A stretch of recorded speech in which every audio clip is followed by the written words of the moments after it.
ರುದ್ರಾಕ್ಷ ಅಂದ್ರೆ ಏನು, ಮುಖಿ ಅಂದ್ರೆ ಏನು, ಅದನ್ನು ಹೇಗೆ ಧಾರಣೆ ಮಾಡಬೇಕು, ಯಾವ ಗ್ರಂಥ ಯಾವ ಪುರಾಣದಲ್ಲಿ ಅದ್ರ ಬಗ್ಗೆ ಉಲ್ಲೇಖನ, ಅನಿಕಾಟ ಅಂತೆ, ಕುಜ ದೋಷ, ಗ್ರಹ ದೋಷ, ಸರ್ಪ ದೋಷ ಕೇಳ್ತಾನೆ ಇರ್ತೀವಿ. ರುದ್ರಾಕ್ಷಿ ಧಾರಣೆಯಿಂದ ಇದಕ್ಕೆ ಏನಾದರೂ ಪರಿಹಾರ ಸಿಗುತ್ತಾ? ನಾವು ಇವತ್ತು ನೇಪಾಳದ ರಾಜಧಾನಿಯಾದ ಕಠ್ಮಂಡುವಲ್ಲಿ ಇದ್ದೀವಿ. ಕಠ್ಮಂಡುವಲ್ಲಿ ಎಲ್ಲಿ? ಭಾಗಮತಿ ನದಿ ತೀರದಲ್ಲಿರುವ ಪಶುಪತಿ ಶ್ರೀ ಕ್ಷೇತ್ರದಲ್ಲಿ ಇದ್ದೀವಿ. ಚೆನ್ನಾಗಿ ದರ್ಶನವಾಯಿತು, ಪೂಜೆನೂ ಆಯಿತು. ಪೂಜೆ ಮಾಡಿ ಹೊರಗೆ ಬರಬೇಕಾದಾಗ ರುದ್ರಾಕ್ಷಿ ಮಾಲೆಯನ್ನು ಕೊಟ್ಟರು. ಆವಾಗ ಒಂದು ಪ್ರಶ್ನೆ ತಲೆಗೆ ಬಂತು, ಏನಪ್ಪ ಇದು ರುದ್ರಾಕ್ಷಿ ಅಂದರೆ? ಇದ್ರದ್ದು ಏನಾದರೂ ಮಹತ್ವ ಇದೆಯಾ? ಏನಾದರೂ ದೋಷ ಪರಿಹಾರವಾಗುತ್ತಾ? ಪುರಾಣದಲ್ಲಿ ಏನಾದರೂ ಇದರ ಬಗ್ಗೆ ಲಿಖಿತವಾಗಿ ವರ್ಣನೆ ಇದೆಯಾ? ಸುಮಾರು ಪ್ರಶ್ನೆಗಳು ತಲೆಗೆ ಬಂದವು. ಆಗ ಈ ಪ್ರಶ್ನೆಗೆ ಉತ್ತರ ಹುಡುಕ್ತಾ ಹೋಗ್ಬೇಕಾದಾಗ ನಮಗೆ ಒಬ್ಬರು ಸಿಕ್ಕರು. ಯಾರಪ್ಪ ಅಂದರೆ ಶ್ರೀ ವೆಂಕಟೇಶ್ ಅವರು. ವೆಂಕಟೇಶ್ ಅವರು ರುದ್ರಾಕ್ಷದ ಮೇಲೆ ಸುಮಾರು ವರ್ಷಗಳಿಂದ ಅಧ್ಯಯನ ಮಾಡ್ತಾ ಇದ್ದಾರೆ. ಸುಮಾರು ಪುರಾಣಗಳನ್ನು ರೆಫರ್ ಮಾಡಿದ್ದಾರೆ. ಅಂತ ಒಬ್ಬ ವ್ಯಕ್ತಿಯನ್ನ ನಿಮಗೆ ಭೇಟಿ ಮಾಡಿಸ್ತೀನಿ.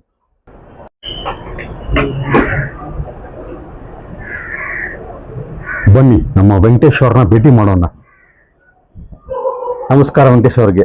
ನಮಸ್ಕಾರ ಸಂಜಯ್ ಅವರಿಗೆ. ಚೆನ್ನಾಗಿದ್ದೀರಾ? ಚೆನ್ನಾಗಿದ್ದೀವಿ ಸ್ವಾಮಿ, ಗುರು ಭಗವಂತನ ಆಶೀರ್ವಾದ. ನಮಸ್ಕಾರ. ಇನ್ನು ಏನಪ್ಪ ಅಂದ್ರೆ, ಪೂಜೆ ಎಲ್ಲ ಆಯ್ತು, ಪಶುಪತಿಯಲ್ಲಿ ರುದ್ರಾಕ್ಷಿನ ಕೊಟ್ಟರು. ಪ್ರಶ್ನೆಗಳು ಸುರಿಮಲೆ. ಮೊದಲೇ ಪ್ರಶ್ನೆಗಳು ಸುರಿಮಲೆ ಅಂದ್ರೆ ನಿಂತಲ ಎಲ್ಲ ಎಲ್ಲರೂ ನಾವೇ ಆಗಿರ್ಬೋದು, ನಮ್ಮ ವೀಕ್ಷಕರಾಗಿರ್ಬೋದು, ಒಂದಾದ್ಮೇಲೆ ಒಂದು ಪ್ರಶ್ನೆಗಳು ತಮ್ಮಿಂದ ಅದಕ್ಕೆ ಉತ್ತರ ಅಪೇಕ್ಷೆ ಪಡ್ತೀವಿ. ಕರೆಕ್ಟಾ? ಖಂಡಿತವಾಗಿ. ಧನ್ಯವಾದ.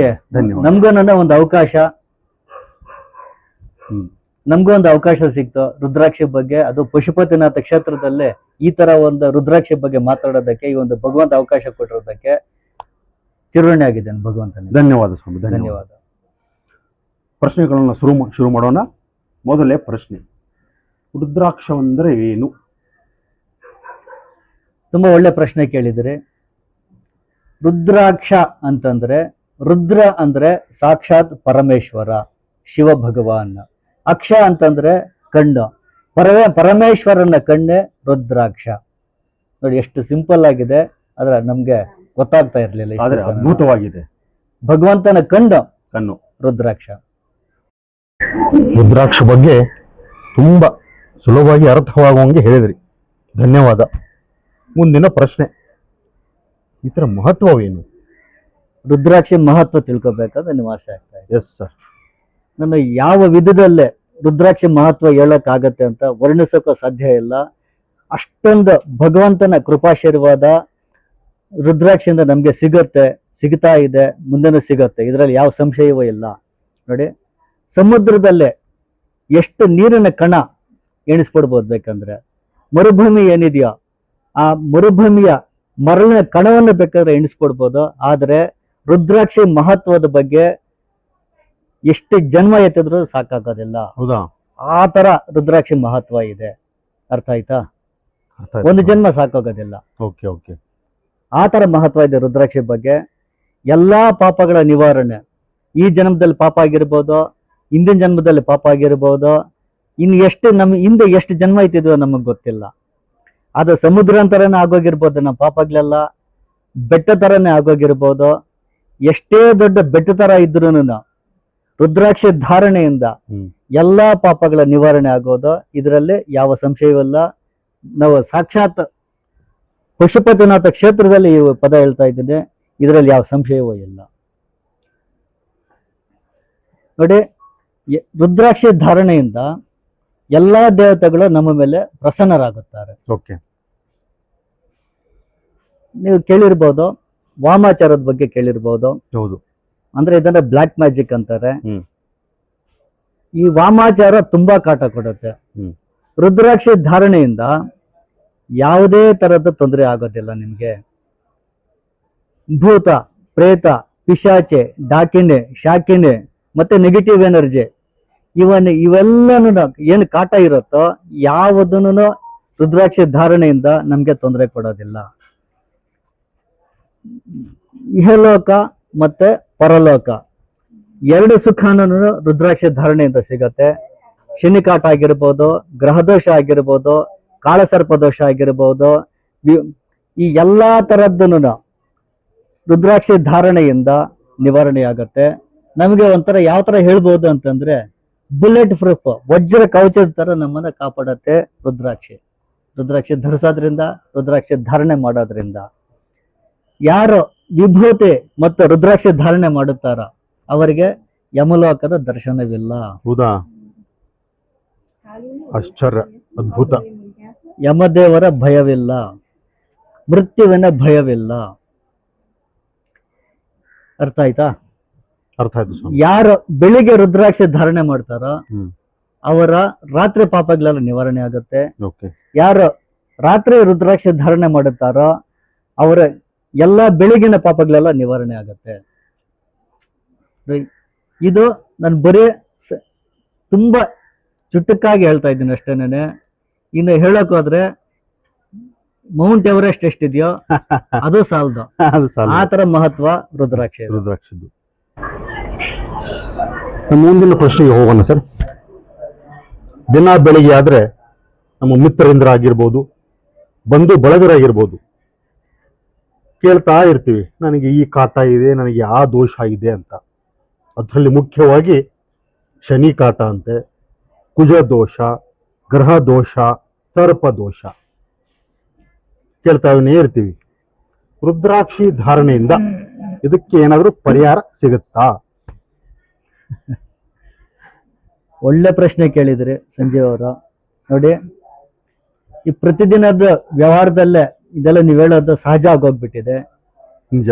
ಜನರು ಒದ್ದಾಡ್ತಾ ಇದ್ದಾರೆ. ಇದಕ್ಕೆ ಪರಿಹಾರ ಏನು? ಇವತ್ತು ಇವ್ರನ್ನ ಮೀಟ್ ಮಾಡ್ತಾರೆ, ಇನ್ನೊಂದು ದಿವಸ ಇನ್ನೊಬ್ರು ಮೀಟ್ ಮಾಡ್ತಾರೆ, ಈಗ ಸುತ್ತಾನೆ ಇದ್ದಾರೆ. ಆದ್ರೆ ರಿಸಲ್ಟ್ ಮಾತ್ರ ಪಾಪ ಶೂನ್ಯ. ಆತರ ಆಗೋಗ್ಬಿಟ್ಟಿದೆ ಇವಾಗಿನ ಪರಿಸ್ಥಿತಿ. ನಿಯಮವಾಗಿ ವಿಧಿವತ್ತಾಗಿ ರುದ್ರಾಕ್ಷಿ ಧಾರಣೆ ಮಾಡಿದರೆ ಖಂಡಿತವಾಗಿಯೂ ಭಗವಂತನ ಅನುಗ್ರಹ ಆಶೀರ್ವಾದದಿಂದ ಶನಿಕಾಟ ಆಗಿರಬಹುದು, ಗ್ರಹದೋಷ. ಈ ಗ್ರಹದೋಷದಲ್ಲಿ ಇವಾಗ ಕೆಲವರ ಜಾತಕದಲ್ಲಿ ಸೂರ್ಯ ಮತ್ತೆ ಚಂದ್ರ ದೋಷ ಇದ್ರೆ ಖಂಡಿತವಾಗಿ ಪರಿಹಾರ ಸಿಗತ್ತೆ. ಆಯ್ತಾ? ಕುಜದೋಷ ಕೇಳಿರ್ತಾರೆ. ಕುಜದೋಷ ಮತ್ತೆ ಕಾಳಿಂಗ ಸರ್ಪದೋಷ, ಕಾಳಸರ್ಪದೋಷ, ಸರ್ಪದೋಷ ಇದಕ್ಕೂ ಖಂಡಿತವಾಗಿ ರುದ್ರಾಕ್ಷ ಧಾರಣೆಯಿಂದ ಪರಿಹಾರ ಸಾಧ್ಯ ಇದೆ. ವಿಧಿವತ್ತಾಗಿ ಧಾರಣೆ ಮಾಡೋದ್ರಿಂದ ಅದಕ್ಕೆ ಪ್ರತಿಯೊಂದಕ್ಕೂ ಎಷ್ಟು ಮುಖ ರುದ್ರಾಕ್ಷ ಧಾರಣೆ ಮಾಡಿದ್ರೆ ಈ ಒಂದು ಪರಿಹಾರ ಸಿಗತ್ತೆ ಅನ್ನೋದು ಕೂಲಂಕುಷವಾಗಿ ನಾನು ತಿಳಿಸ್ಕೊಡ್ತೇನೆ ನಿಮ್ಗೆ. ಓಕೆ ಸರ್, ಮುಂದುವರಿಸೋಣ. ರುದ್ರಾಕ್ಷಿಯನ್ನು ಧಾರಣೆ ಮಾಡಬೇಕಾದ್ರೆ ಏನಾದರೂ ನಿಯಮಗಳಿದಾವ, ಅಥವಾ ಮೊಟ್ಟ ಮೊದಲ ಬಾರಿಗೆ ರುದ್ರಾಕ್ಷಿ ಧಾರಣೆ ಮಾಡಿದಾಗ ಅಥವಾ ಮಾಡಬೇಕಾದ್ರೆ ಯಾವ ರೀತಿ ಧಾರಣೆ ಮಾಡಬೇಕು? ನೋಡಿ, ಸಾಮಾನ್ಯವಾಗಿ ಕಾಶಿಯಿಂದ ಆಗಿರ್ಬೋದು, ರಾಮೇಶ್ವರದಿಂದ ಆಗಿರ್ಬೋದು, ಇಲ್ಲ ಪಶುಪತಿನಾಥ ದೇವಸ್ಥಾನಕ್ಕೆ ಈ ತರ ಹೋದಾಗ ಕ್ಷೇತ್ರಗಳಿಗೆ ಇಷ್ಟಪಡ್ತಾರೆ ರುದ್ರಾಕ್ಷಿ ತರಬೇಕು. ಯಾರಿಗಾದ್ರೂ ಗಿಫ್ಟ್ ಕೊಡೋಣ ಅಂತ ಅವ್ರ ಪ್ರೀತಿ ಪಾತ್ರ ಇರ್ತಾರಲ್ಲ, ಅವ್ರಿಗೆ ಗಿಫ್ಟ್ ಕೊಡೋಣ ಅಂತ ಹೇಳಿ ತುಂಬಾ ಖುಷಿಯಿಂದ ತರ್ತಾರೆ. ಯಾವ ತರ ಧಾರಣೆ ಮಾಡ್ಬೇಕಂತ ಹೇಳಿ ಅವ್ರಿಗೆ ಗೊತ್ತಾಗೋದಿಲ್ಲ. ನಿಜ ಸರ್, ನಿಜ. ಅರ್ಥ ಆಯ್ತಾ? ನೋಡಿ, ಶಿವಪುರಾಣದ ಪ್ರಕಾರ ಹೇಳೋದಾದ್ರೆ 108 ಬಾರಿ ನಮಃ ಶಿವಾಯ ಹೇಳಿ. ನಮಃ ಶಿವಾಯ. ಇನ್ನೊಂದ್ಸತಿ ಹೇಳಿ. ನಮಃ ಶಿವಾಯ. 108 ಬಾರಿ ನಮಃ ಶಿವಾಯ ಜಪ ಮಾಡಿ ವಿಧಿಪೂರ್ವಕವಾಗಿ ಭಗವಂತನ ಸನ್ನಿಧಿಯಲ್ಲಿ ರುದ್ರಾಕ್ಷಿಯನ್ನು ಕೊಟ್ಟು ಇದಕ್ಕೆ ಲಿಂಗದ ಸ್ಪರ್ಶ ಮಾಡಿಸಿ ಧಾರಣೆ ಮಾಡಿದರೆ ತುಂಬಾ ಶ್ರೇಷ್ಠ. ಇನ್ನೊಂದ್ಸತಿ ಹೇಳ. ನಮಃ ಶಿವಾಯ. ನಮಃ ಶಿವಾಯ. ಶಿವರಹಸ್ಯದ ಪ್ರಕಾರ ಹೇಳೋದಾದ್ರೆ ಅಂದ್ರೆ ಶಿವನಿಗೆ ಸ್ಪರ್ಶ ಮಾಡಿಸಿ ಧಾರಣೆ ಮಾಡಿ ಅದು ತುಂಬಾ ಉತ್ತಮ ಧಾರಣೆ ಮಾಡೋದು. ನಿರ್ಣಯ ಸಿಂಧು ಪ್ರಕಾರ ಯಾರು ರುದ್ರಾಕ್ಷಿಯಿಂದ ಈ ತರ ವಿಧಿವತ್ತಾಗಿ ಧಾರಣೆ ಮಾಡೋದಿಲ್ವೋ ಅವರಿಗೆ ಯಮಲೋಕದ ದರ್ಶನವಾಗುವುದು, ಅವರಿಗೆ ಮೃತ್ಯು ಭಯ ಬರುತ್ತೆ. ನೋಡಿ ಇದು ಯಾರಿಗೂ ಗೊತ್ತಾಗೋದಿಲ್ಲ ಇದು. ಅದಕ್ಕೋಸ್ಕರ ಏನ್ ಮಾಡ್ಬೇಕಂತಂದ್ರೆ ಪಂಚಾಮೃತ ಪಂಚಗವ್ಯ ಶುದ್ಧಿ ಮಾಡಿ 108 ಬಾರಿ ನಮಃ ಶಿವಾಯ ಹೇಳಿ ಧಾರಣೆ ಮಾಡೋದು. ಇದು ವಿಧಿವತ್ತಾಗಿ ಪುರಾಣ ಹೇಳಿರುವಂತದ್ದು. ಈ ತರ ಪಾಲನೆ ಮಾಡಿದರೆ ನಮ್ಗೆ ಭಗವಂತನ ಅನುಗ್ರಹ ಆಶೀರ್ವಾದ ತುಂಬಾ ಚೆನ್ನಾಗಿ ಬೇಗ ಒಲಿದು ಬಿಡತ್ತೆ. ಓಕೆ ಸರ್, ಈಗಿನ ಕಾಲ ಎಂತದಂದ್ರೆ ಎಲ್ಲದಕ್ಕೂ ಒಂದು ಪ್ರೂಫ್ ಕೇಳ್ತಾರೆ. ಪ್ರೂಫ್ ಬೇಕು, ಪ್ರೂಫ್ ಬೇಕು, ಪ್ರೂಫ್ ಬೇಕು. ಸೊ ನಮ್ಮ ರುದ್ರಾಕ್ಷ ಬಗ್ಗೆ ನಮಗೆ ಪವಿತ್ರವಾದಂತ ವೇದಗಳು ಗ್ರಂಥಗಳಲ್ಲಿ ಏನಾದರೂ ರುದ್ರಾಕ್ಷ ಬಗ್ಗೆ ಉಲ್ಲೇಖವಿದೆಯಾ? ಇದ್ದರೆ ಏನು ಸ್ವಲ್ಪ ತಿಳಿಸ್ಕೊಡಿ. ನಾನು ಈ ಮೊದಲೇ ಹೇಳಿದೆ, ರುದ್ರಾಕ್ಷಿ ಮಹತ್ವ ಹೇಳಕ್ ಮುಂಚೆ ಸಮುದ್ರ ಆಗಿರ್ಬೋದು, ಮರುಭೂಮಿ ಆಗಿರ್ಬೋದು, ಆ ಕಣಗಳು ಹನಿ ನೀರು ಬೇಕಾದ್ರೆ ಎಣಿಸ್ಕೊಡ್ಬೋದು. ನಿಮ್ಗೆ ಎಷ್ಟು ಬೇಕು ಗ್ರಂಥಗಳು, ಒಂದು ದೊಡ್ಡ ಲೈಬ್ರರಿನೇ ಇಟ್ಬಿಡ್ಬೋದು ರುದ್ರಾಕ್ಷಿ ಬಗ್ಗೆ. ಒಂದು ವಿಶ್ವವಿದ್ಯಾಲಯನೇ ಸ್ಥಾಪನೆ ಮಾಡ್ಬೋದು ಬರೀ ರುದ್ರಾಕ್ಷಿ ಅಧ್ಯಯನಕ್ಕೋಸ್ಕರ. ಹೌದಾ? ಆ ತರ ಇದೆ ಗ್ರಂಥಗಳಲ್ಲೇ, ಪುರಾಣಗಳಲ್ಲೇ. ಇದರಲ್ಲಿ ಮುಖ್ಯವಾಗಿ ಶಿವಪುರಾಣ ಆಗಿರ್ಬಹುದು, ನಿರ್ಣಯ ಸಿಂಧು ಆಗಿರ್ಬಹುದು, ಪದ್ಮಪುರಾಣ ಆಗಿರ್ಬಹುದು, ದೇವಿ ಭಾಗವತ, ರುದ್ರ ಜಾಬಾಲೋಪನಿಷದ್ ಆಗಿರ್ಬಹುದು, ತಂತ್ರಶಾಸ್ತ್ರ ಗ್ರಂಥದ ಮಂತ್ರ ಮಹಾರಣವಾಗಿರಬಹುದು, ಕಲ್ಪ ಸಿದ್ಧನ್ಯಾಸ, ಷೋಡನ್ಯಾಸ, ಮತ್ತೆ ವಿದ್ಯೇಶ್ವರ ಸಂಹಿತ. ಹಿಂಗೆ ಹೇಳಕ್ ಹೋದ್ರೆ ಕೊನೆ ಮೊದಲೇ ಇಲ್ಲ. ಸಮುದ್ರ ಯಾವ ತರ ಮೊದಲಲ್ಲಿದೆ ಕೊನೆ ಇದೆ ಯಾರಿಗೂ ಗೊತ್ತಾಗೋದಿಲ್ಲ. ಅದೇ ತರನೇನೆ ರುದ್ರಾಕ್ಷಿ ಬಗ್ಗೆ ಇಷ್ಟೊಂದು ವಿಪುಲವಾಗಿ ನಿಮ್ಗೆ ಸಿಗತ್ತೆ, ಆಧಾರ ಸಿಗತ್ತೆ ಗ್ರಂಥಗಳಲ್ಲಿ, ಪುರಾಣಗಳಲ್ಲಿ. ಸೊ ಇವಾಗ ಸರ್, ರುದ್ರಾಕ್ಷ ಅಂದ್ರೆ ಏನು, ಅದರ ಮಹತ್ವ, ಅದನ್ನು ಹೇಗೆ ಧಾರಣೆ ಮಾಡಬೇಕು, ಯಾವ ಗ್ರಂಥ ಯಾವ ಪುರಾಣದಲ್ಲಿ ಅದ್ರ ಬಗ್ಗೆ ಉಲ್ಲೇಖನವಾಗಿದೆ ಅಂತ ತುಂಬಾ ಕುಲಂಕುಷವಾಗಿ ಹೇಳ್ಕೊಟ್ರಿ. ನೆಕ್ಸ್ಟ್ ಏನಪ್ಪಾ ಅಂದ್ರೆ ರುದ್ರಾಕ್ಷ ಅದ್ರ ಲಕ್ಷಣಗಳು ಏನು, ವಾಟ್ ಆರ್ ಇಟ್ಸ್ ಕ್ಯಾರೆಕ್ಟರಿಸ್ಟಿಕ್ಸ್, ಅದರ ಬಗ್ಗೆ ಒಂದ್ ಸ್ವಲ್ಪ ಹೇಳ್ಕೊಡ್ತೀರಾ? ತುಂಬಾ ಒಳ್ಳೆ ಪ್ರಶ್ನೆ ಇದು. ಸಾಮಾನ್ಯವಾಗಿ ಇದು ಯಾರ ಗಮನನೇ ಕೊಡೋದಿಲ್ಲ ನೀವು ಕೇಳಿದ ಪ್ರಶ್ನೆ ಕಡೆಗೆ. ಶಿವಪುರಾಣದ ಪ್ರಕಾರ ಏನ್ ಹೇಳುತ್ತೆ ಅಂತಂದ್ರೆ, ರುದ್ರಾಕ್ಷಿ ಒಂದೇ ಸೈಜ್ ಅಲ್ಲಿ ಇರ್ಬೇಕು. ಒಂದು ಚಿಕ್ಕದು, ಒಂದು ಮೀಡಿಯಂ ಸೈಜ್, ಒಂದು ದೊಡ್ಡದ, ಈ ತರ ಇರಬಾರ್ದು. ಈಕ್ವಲ್ ಸೈಜ್ ಇರಬೇಕು. ನೋಡಿ ಎಷ್ಟು ಚೆನ್ನಾಗಿ ಒಂದೇ ಸೈಜ್ ಅಲ್ಲಿ ಈಕ್ವಲ್ ಸೈಜ್ ಇದೆ. ಇದು ತುಂಬಾ ಶ್ರೇಷ್ಠ. ಅದು ನಿಮ್ಗೆ ದೇವಸ್ಥಾನದಿಂದನೇ ಬಂದಿರೋದು, ಸಿಕ್ಕಿರೋದು ನಿಮ್ಗೆ. ಇದು ಅದೃಷ್ಟ ನಿಮ್ಗೆ. ಇದು ಗ್ಲಾಸಿ ಆಗಿರ್ಬೇಕು. ಗ್ಲಾಸ್ ಅಂದ್ರೆ ಹೆಚ್ಚು ಕಡಿಮೆ ಶೈನ್, ಆ ತರನೇನೆ. ಮತ್ತೆ ಫರ್ಮ್ ಆಗಿರ್ಬೇಕು, ಥಿಕ್ ಆಗಿರ್ಬೇಕು.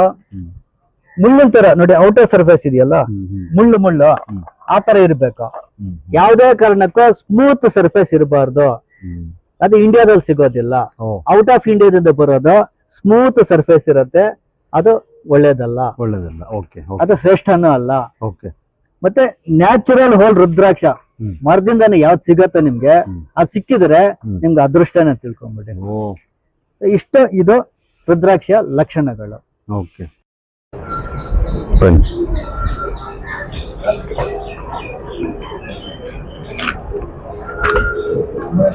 ರುದ್ರಾಕ್ಷ ಲಕ್ಷಣ ಬಗ್ಗೆ ತಿಳಿಸ್ಕೊಟ್ರಿ, ವಂಡರ್ಫುಲ್, ಥ್ಯಾಂಕ್ ಯು. ಆದ್ರೆ ಯಾವ ತರದ ರುದ್ರಾಕ್ಷವನ್ನು ಧಾರಿಸಬಾರದು ಅನ್ನೋ ಪ್ರಶ್ನೆ ಒಂದು ಹುಟ್ಕೊಂಡಿದೆ. ನೋಡಿ, ರುದ್ರಾಕ್ಷಿ ಅವಾಗ ಹೇಳ್ದೆ ಆ ಲಕ್ಷಣಗಳೆಲ್ಲ ತಿಳಿಸ್ಕೊಟ್ಟಿದ್ದೇನೆ. ಇವಾಗ ಹಾಳಾಗಿರೋ ರುದ್ರಾಕ್ಷಿ ಯಾವುದೇ ಕಾರಣಕ್ಕೂ ಧರಿಸಬಾರದು, ಧಾರಣೆ ಮಾಡಬಾರದು. ಕೆಲವು ರುದ್ರಾಕ್ಷಿ ನೋಡಿರ್ತೀರ, ಹುಳುಗಳಿರುತ್ತೆ, ಕೀಟ ಬಾಧೆ ಇರುತ್ತೆ, ಪೌಡರ್ ಆಚೆ ಬರ್ತಾ ಇರುತ್ತೆ. ಅದನ್ನು ಯಾವುದೇ ಕಾರಣಕ್ಕೂ ಧರಿಸಬಾರದು. ಸೌದಾಗಿರುತ್ತೆ, ಯೂಸ್ ಮಾಡಿ ಮಾಡಿ ಮಾಡಿ ಮಾಡಿ ಇಲ್ಲ ರಬ್ ಆಗೋಗಿರುತ್ತೆ. ಸೌದೆ ರುದ್ರಾಕ್ಷಿ ಯಾವುದೇ ಕಾರಣಕ್ಕೂ ಉಪಯೋಗಿಸಬಾರ್ದು. ಅವಾಗೆ ತಿಳಿಸಂಗೆ ಔಟ್ ಆಫ್ ಇಂಡಿಯಾದಿಂದ ಕೆಲವೆಲ್ಲ ಸ್ಮೂತ್ ಸರ್ಫೇಸ್ ರುದ್ರಾಕ್ಷಿ ಬರುತ್ತೆ, ಅದನ್ನ ಯಾವುದೇ ಕಾರಣಕ್ಕೂ ಧರಿಸಬಾರದು. ಸ್ಮೂತ್ ಸರ್ಫೇಸ್ ರುದ್ರಾಕ್ಷ. ಆಮೇಲೆ ಕೆಲವು ಕಡೆ ಸೀಲ್ ಬಿಟ್ಬಿಟ್ಟಿರತ್ತೆ ರುದ್ರಾಕ್ಷ, ಅದನ್ನು ಧರಿಸಬಾರದು. ತುಂಡಾಗಿರುವುದು ಅಂದ್ರೆ ಕಟ್ಟಾಗೋಗಿರುತ್ತದೆ, ಆ ತರದ್ದು ಧರಿಸಬಾರದು. ನಾನ್ ಸರ್ಕ್ಯುಲರ್ ರುದ್ರಾಕ್ಷಿ ಅಂತೀವಿ, ಅದನ್ನು ಧರಿಸಬಾರದು. ಹೌದಾ? ಹೌದಾ? ಓಕೆ. ಇಷ್ಟೆಲ್ಲಾನು ಈ ಒಂದು ನಿಯಮಗಳಿರತ್ತೆ. ತುಂಬಾ ಶ್ರೇಷ್ಠವಾದ ರುದ್ರಾಕ್ಷಿನ ಧರಿಸಿದ್ರೆ ನಮ್ಗೆ ಭಗವಂತನ ಅನುಗ್ರಹ ಸಿಗತ್ತೆ. ಧನ್ಯವಾದ.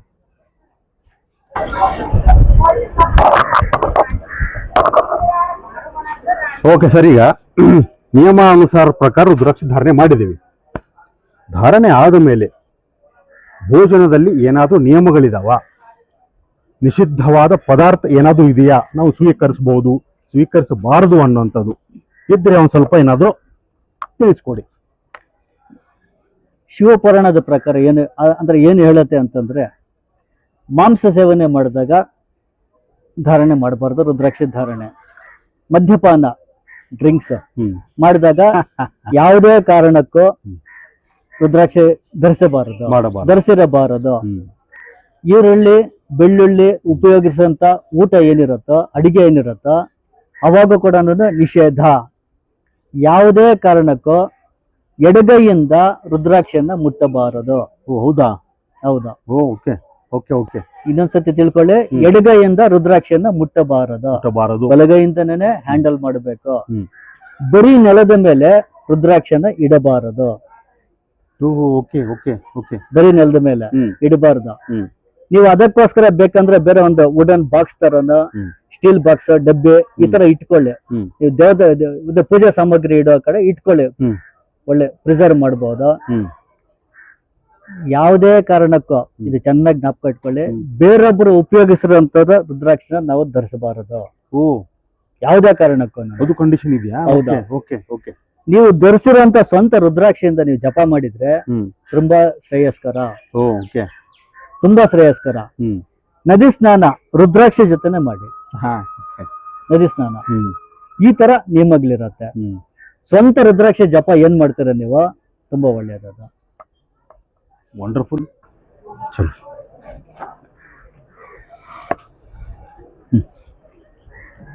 ಸರ್, ರುದ್ರಾಕ್ಷಿ ಧಾರಣೆಯಿಂದ ನಮ್ಮ ವಿದ್ಯಾರ್ಥಿಗಳಿಗೆ ಏನಾದರೂ ಪ್ರಯೋಜನವಿದೆಯಾ?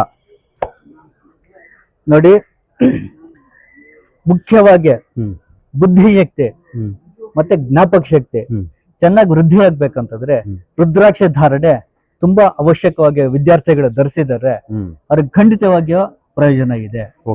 ಎಷ್ಟು ಮುಖದ ರುದ್ರಾಕ್ಷಿ ಧರಿಸಬೇಕು ಅನ್ನೋದು ನಾನು ಕೂಲಂಕುಷವಾಗಿ ನಿಮ್ಗೆ ತಿಳಿಸ್ಕೊಡ್ತೇನೆ. ಮುಂದಿನ ವಿಡಿಯೋದಲ್ಲಿ ಈ ಎಲ್ಲಾನು ಅಪ್ಲೋಡ್ ಮಾಡ್ತಾ ಇರ್ತೇನೆ. ಖಂಡಿತವಾಗಿಯೂ ಪ್ರಯೋಜನ ಇದೆ.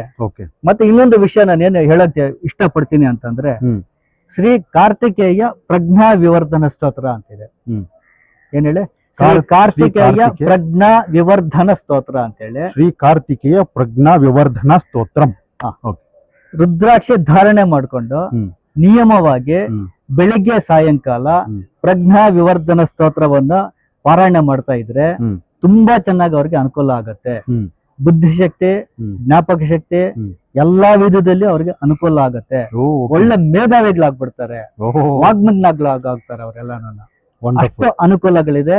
ಖಂಡಿತವಾಗಿ ಅದು ಪಾಲನೆ ಮಾಡಿದ್ರೆ ಅವರದ್ದು ಜೀವನದಲ್ಲಿ ತುಂಬಾ ಯಶಸ್ಸನ್ನು ಪಡೀತಾರೆ.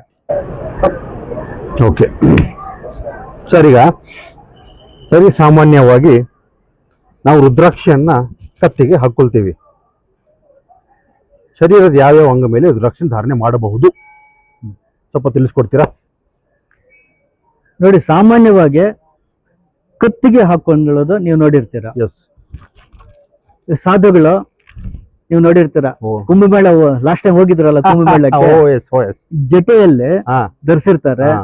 ಕತ್ತಲ್ಲಿ ಅವ್ರಿಗೆ ಬೇರೆ ವಸ್ತ್ರನೇ ಬೇಕಾಗಿರಲ್ಲ, ಅಷ್ಟೊಂದು ಧಾರಣೆ ಮಾಡ್ಬಿಟ್ಟಿರ್ತಾರೆ ಮಾಲೆಗಳನ್ನ. ಇನ್ನು ಒಂದೊಂದು ಕಡೆ ಏನು ಧಾರಣೆ ಮಾಡ್ತಾರ ಒಂದೊಂದು ಪ್ರಯೋಜನ ಇರುತ್ತೆ. ಕತ್ತಲ್ಲಿ ಧರಿಸಿದ್ರೆ ಒಂದು ಪ್ರಯೋಜನ ಇರುತ್ತೆ, ಜಟೆಯಲ್ಲಿ ಧರಿಸಿದ್ರೆ ಒಂದು ಪ್ರಯೋಜನ ಇರುತ್ತೆ, ತೋಳಿನಲ್ಲಿ ಧರಿಸಿದ್ರೆ ಒಂದು ಪ್ರಯೋಜನ ಇರುತ್ತೆ, ರಿಸ್ಟಲ್ಲಿ ಧರಿಸಿದ್ರೆ ಇನ್ನೊಂದು ಪ್ರಯೋಜನ ಇರುತ್ತೆ. ಎಲ್ಲೆಲ್ಲಿ ಎಷ್ಟು ಮುಖದ ರುದ್ರಾಕ್ಷಿ ಧಾರಣೆ ಮಾಡೋದು ವಿಧಿ ನಿಯಮವಾಗಿ ಅದು ನಾನು ತಿಳಿಸ್ಕೊಡ್ತೇನೆ, ಕೂಲಂಕುಷವಾಗಿ ತಿಳಿಸ್ಕೊಡ್ತೇನೆ. ಸೊ ಇಷ್ಟೆಲ್ಲಾ ಕಡೆನೂ ಧಾರಣೆ ಮಾಡಬಹುದು.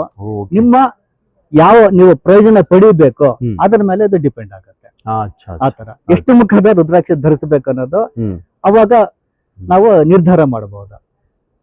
ನಮ್ಮ ಅವಶ್ಯಕತೆ ತಕ್ಕಂತೆ ಧಾರಣೆ ಮಾಡಬಹುದು.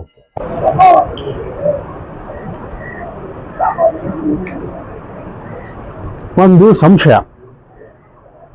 ಅಂಗಡಿಯಲ್ಲಿ ಇದನ್ನ ಪಂಚಮುಖಿ ರುದ್ರಾಕ್ಷ ಅಂತ ಕೊಟ್ರು ಸರ್, ಪಂಚಮುಖಿ ಅಂತ ಕೊಟ್ರು. ಓಕೆ, ಅಂಗಡಿಯಲ್ಲಿ ಸುಮಾರು ಮಾಲೆಗಳು ಎಲ್ಲ ಸೇಮ್ ಇದಾವೆ. ಮುಖಿ ಅಂದ್ರೆ ಏನು ತಿಳಿತಾ ಇಲ್ಲ.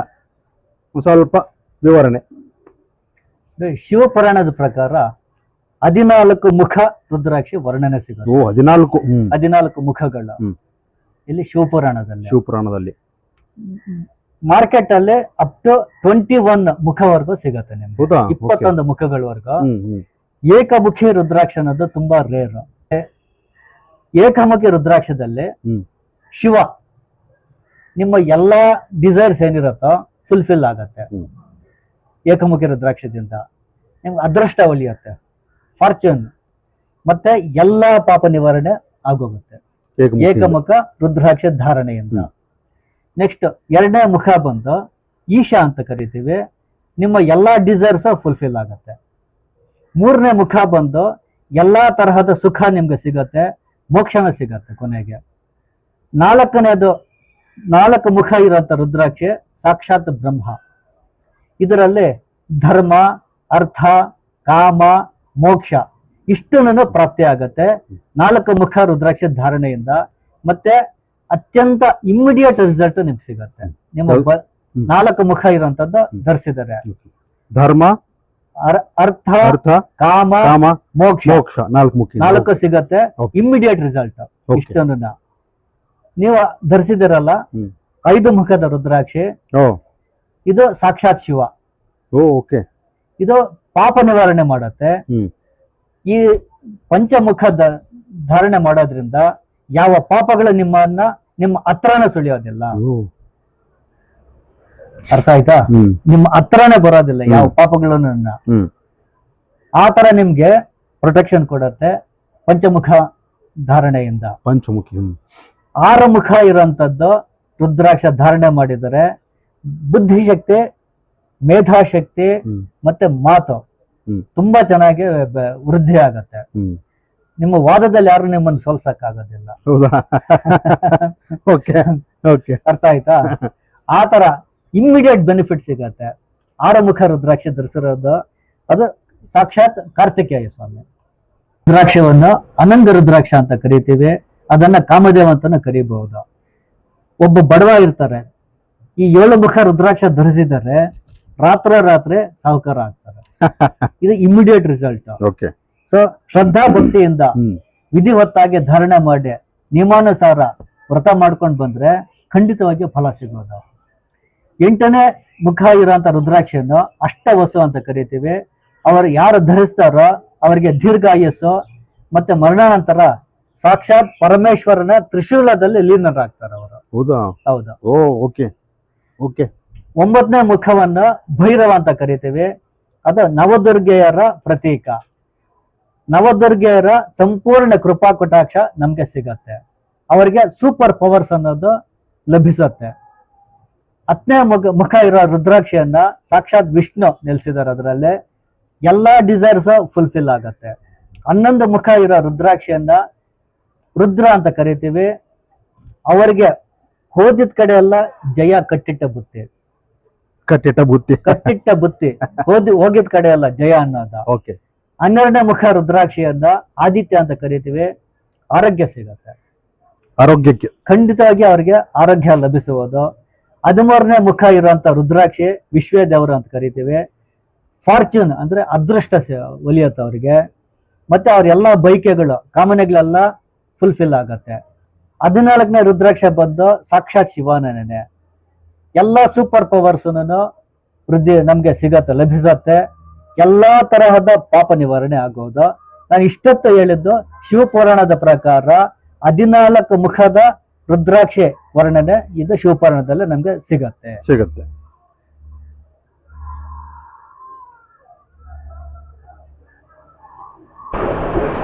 ಸರ್, ಈಗ ನೆಕ್ಸ್ಟ್ ಏನಂದ್ರೆ, ನಾನು ಕಾಶಿಗೆ ಹೋಗಿದ್ದೀನಿ.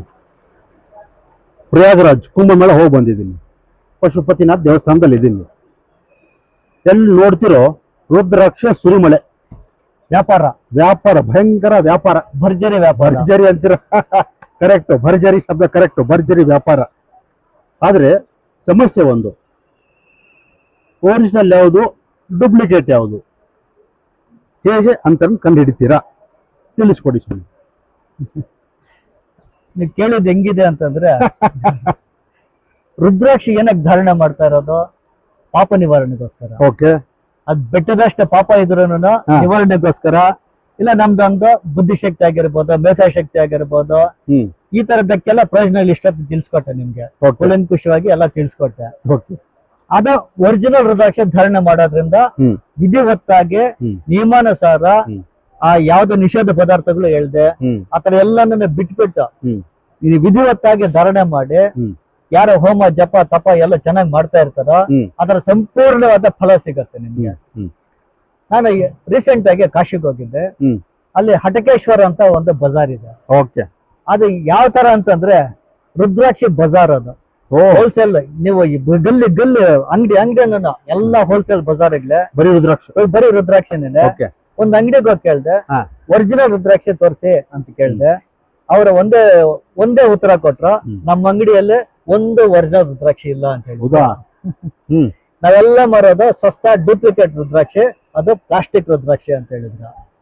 ನನ್ಗೆ ಆಶ್ಚರ್ಯ ಆಗೋಯ್ತು, ಇದೇನಪ್ಪ ನಾವು ರುದ್ರಾಕ್ಷಿ ಧರಿಸೋದು ಪಾಪ ನಿರ್ಮೂಲ ಆಗ್ಲಿ ಅಂತ ಈ ಪ್ಲಾಸ್ಟಿಕ್ ರುದ್ರಾಕ್ಷಿ ಹಾಕೊಂಡ್ರೆ ಪಾಪ ಸುತ್ಕೊಳ್ಳತ್ತಲ್ಲಪ್ಪ. ನನ್ಗೇನ ಆಶ್ಚರ್ಯ ಆಗೋಯ್ತು, ಈ ತರ ಎಲ್ಲ ಇದೆಯೇ ಅಂತ ಹೇಳಿ.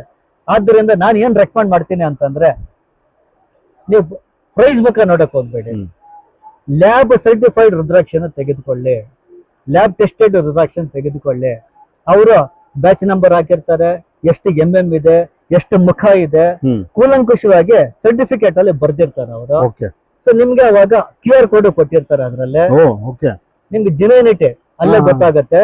ಸೊ ಅದಕ್ಕೋಸ್ಕರ ನನ್ನ ರೆಕಮೆಂಡೇಶನ್ ಲ್ಯಾಬ್ ಟೆಸ್ಟೆಡ್ ರುದ್ರಾಕ್ಷಿನ ತೆಗೆದುಕೊಳ್ಳಿ, ಧಾರಣೆ ಮಾಡಿ, ಇದು ಶ್ರೇಯಸ್ಕರ. ಮತ್ತೆ ಹೇಳ್ತಾ ಇದ್ದೀನಿ, lab tested certified copy, certified copy ಇರೋ ರುದ್ರಾಕ್ಷಿನ ತೆಗೆದುಕೊಳ್ಳಿ. ಇದು ನನ್ನ ಸಿನ್ಸಿಯರ್ ಪ್ರಾಂಪ್ಟ್ ಅಡ್ವೈಸ್.